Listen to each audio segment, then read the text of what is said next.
শেখ হাসিনা সহ ১৬ জনের বিরুদ্ধে গুম ও নির্যাতনের অভিযোগ নিয়ে আন্তর্জাতিক অপরাধ ট্রাইব্যুনালে বিএনপি রোববার ভুক্তভোগীদের নিয়ে অভিযোগ জমা দিয়েছে দলটি।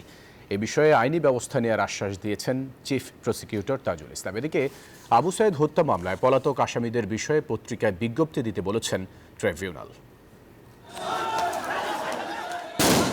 ২৪ জুলাই আন্দোলনের প্রথম শহীদ আবু সাইদ পুলিশের গুলিতে নিহত হন রংপুরের বেগম রোকেয়া বিশ্ববিদ্যালয়ের শিক্ষার্থী স্বপ্নবাজ এই তরুণ। মামলাটির বিচার চলছে আন্তর্জাতিক অপরাধ ট্রাইব্যুনালে। ২ আসামি অন্য একটি মামলায় গ্রেপ্তার রয়েছেন। তাদের এই মামলায় গ্রেপ্তার দেখিয়ে আগামী ২২ জুলাই শুনানিতে হাজির করতে বলেছেন ট্রাইব্যুনাল। মামলার বাকি ২৪ আসামি পলাতক। তাদের বিষয়ে পত্রিকায় বিজ্ঞপ্তি দিতে নির্দেশও দেওয়া হয়েছে।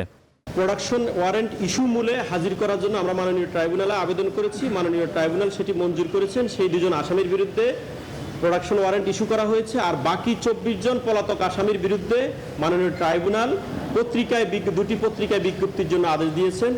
এদিকে গুম ও নির্যাতনের শিকার ব্যক্তিদের নিয়ে ট্রাইব্যুনালের দ্বারস্থ বিএনপি।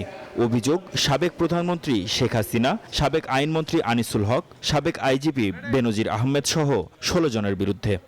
7-8 জন লোক কিছু কথা বলবো বলে মাইক্রোবাসে উঠিয়ে আমাকে হাত বাঁধে এবং চোখে কাপড় বাঁধে, পরে আবার ওই জমটুপি পরিয়ে দেয়। আমাদের প্রচুর নির্যাতন করে, ইলেকট্রিক শর্ট দেই, পায়ে দড়ি বেঁধে উপরের দিকে রাখে, নাকে গুঁড়ো মশলা আমার নাকের ভিতরে দেই।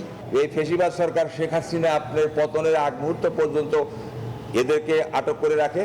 কাউকে 17 মাস, কাউকে 9 মাস আটক করে রাখে। এদের বিভিন্ন মিথ্যা মামলা দিয়ে আপনি তাদেরকে কোর্টে চালান দেয় এবং ইনি সর্বশেষ, এবং আরও যে অন্যান্য ভিকটিম ছিল তারা 5ই আগস্টের পরে আপনি মুক্তি পায়।